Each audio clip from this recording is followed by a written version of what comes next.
In today's episode, I'll be talking about something a little bit more practical, but also a little bit more technical. So this episode is for entrepreneurs who use ads and are trying to figure out what the heck is going on nowadays. Today's episode is also going to be good for people who already use ads, but are finding it difficult to deal with the new Pixel updates.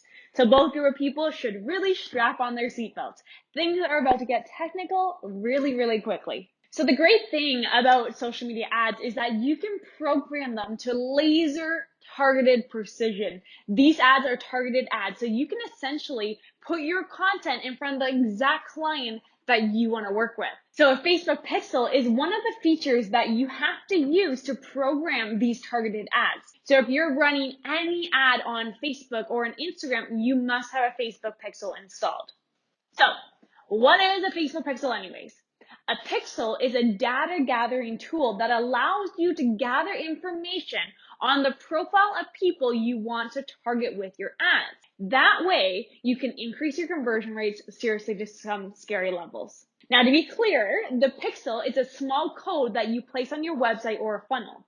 So this code allows you to track conversions from Facebook ads, build targeted audience for ads in the future, and optimize your current ads. The pixel basically works by something called a cookie to track internet users as they interact with your business, even as they switch out with apps. The information that's collected by these cookies usually tells you all you need to know about the clients and really helps you decide what clients to target.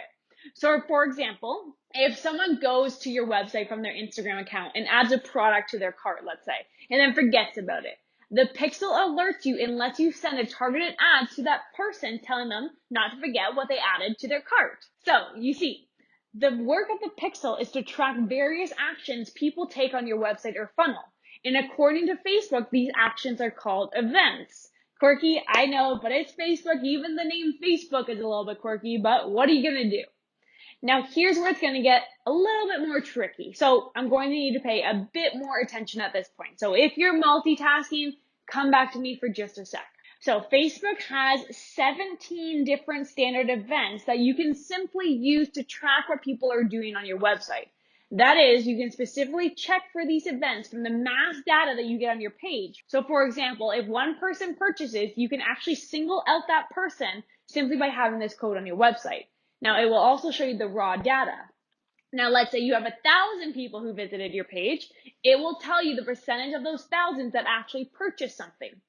So here's all 17 different events. I'll try to run through them as quickly as I can.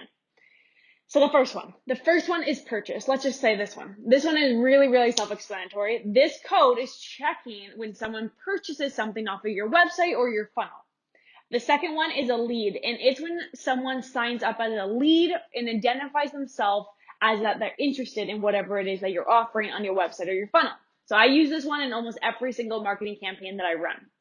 The third is a complete registration, and it's when someone completes a registration form on your website. Maybe they signed up for a program, or maybe they signed up for a webinar. The fourth is add payment info, and it's when someone enters their payment information in the purchase process of your website or your funnel. The fifth is add to cart, and it's when someone adds a product to their cart online.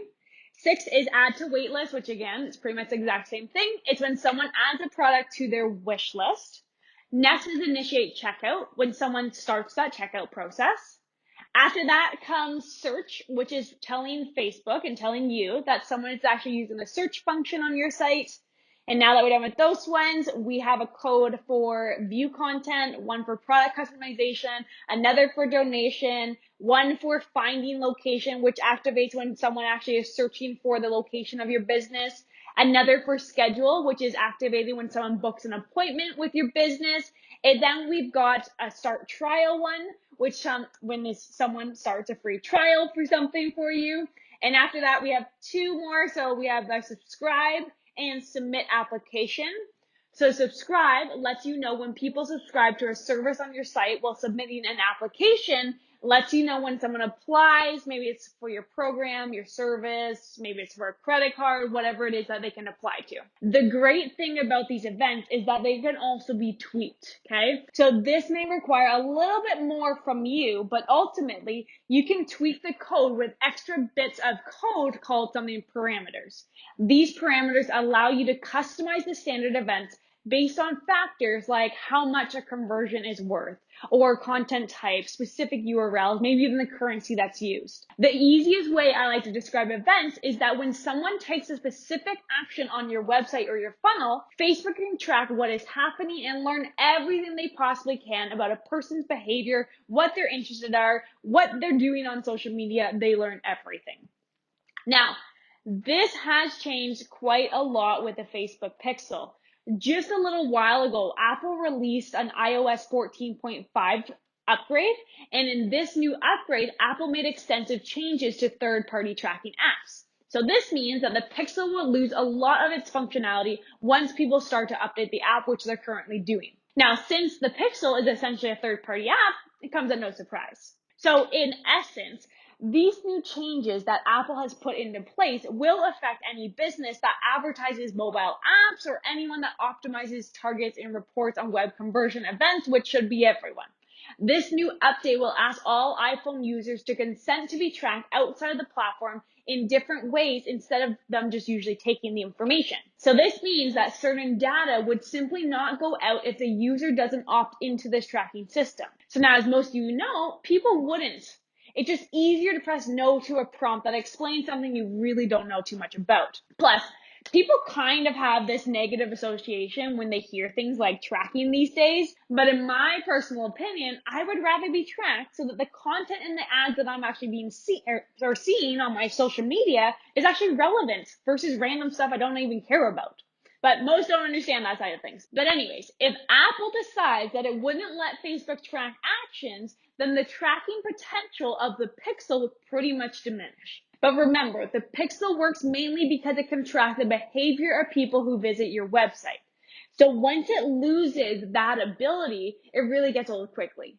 Now, this will also affect targeting options, because how can you target people when you have no idea who they are, what they like, and what they're actually doing? Now, before you panic, remember, you can always come up with a solution to go around these changes, so don't worry about that. But here's a few things I want you to look at first. First off, so Facebook says that to manage the changes that's coming with iOS devices, you first have to complete a domain verification. So if you haven't done your domain verification just yet, you have to do that now, like immediately. If you've been searching for a sign to get it done, here is your sign. Get it done.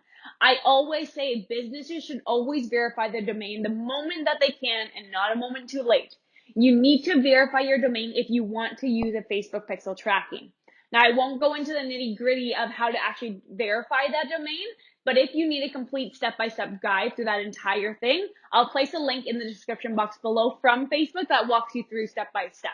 Okay, so where were we? Once you verify your domain, we now need to set up specific tracking abilities based on the events that we went over just a few seconds ago, those 17 events. But with this new change, you can only choose 8 events that you want to track out of those 17. So you have to kind of pick and choose what you want to track. But Facebook has come up with something called aggregated event measurements. So this measurement is a protocol that allows for the measurement of the web events from Apple users. Facebook put this protocol in place to manage Apple's limitation on data sharing while still giving customers a seamless experience. Now, yes, I know I said there are 17 different events that you can easily use and track, but now with this change, you can only run 8. So for companies that rely on a lot of different tracking events, this may cause a little bit of a disruption for you. But if you're a small to medium-sized business, you should be able to choose your top 8, no problem. So do it by priority sequence. Now, here's how the protocol would interact with the Apple system. So if you optimize an ad For a set event, which is still one of the 8 that you chose, you can still deliver ads and target them whether they opted out of tracking or not. So if you optimize for an event that once you verified your domain, of course, and you've selected your top 8, it will actually still show up on their social media. However, an optimized ad for an event that you haven't chosen as one of your 8, it will not be able to deliver to the people who have opted out of the tracking. So this means that ads that aren't optimized for primary events really cannot reach any group of people. So the best practice in this case would be to use one of your 8 prioritized events for ad optimization to really reach your full audiences, maximize your ad performance, and really just get some robust measuring reports. Now, this doesn't mean that you can't optimize your apps on non-prioritized events if you think that is really going to be suiting for your business. Personally, my business model is to reach as many people as possible, as quickly as possible, but I totally understand it's up to you. This is just my suggestions. But for example, if you're only looking to reach out to Android users, you probably don't even need to listen to this video anymore. Now, you will also want to select a single domain to track. So once the rule goes into place, which it already has, you won't be able to track events for ads across multiple domains for ads shown to iOS users who don't allow you to actually track them. So that's why you need to select a single domain for your conversion tracking. Super, super simple. Pick one domain, verify it, choose your 8 events, and there we go. Okay, but Facebook has also confirmed that it will initially configure the conversion events that they believe are most important to your business based on the activity that is already happening. So if I were you, I would actually take Facebook suggestions because 1, they know what's happening, but 2, they also have a lot of information about small and medium-sized businesses around the entire world. But if you do want to edit and choose out of the 17 yourself, all you need to do is go through Facebook Events Manager, and it's really easy to figure out from there. But as always, friends, if you learned something new today, if you have any questions, can you do me a favor? Like this episode, write your questions in the comments, and share it with those who might need it. And finally, subscribe to my channel for more content like this. That way you are one of the first people to know about any new training that comes up. Now, any questions, feel free, don't hesitate to reach out to me. Comment below, whatever it is that you need to do. My name's Lisa Ann. That's all I have for you today. Thank you so much for being here. I'll see you next week. Bye for now.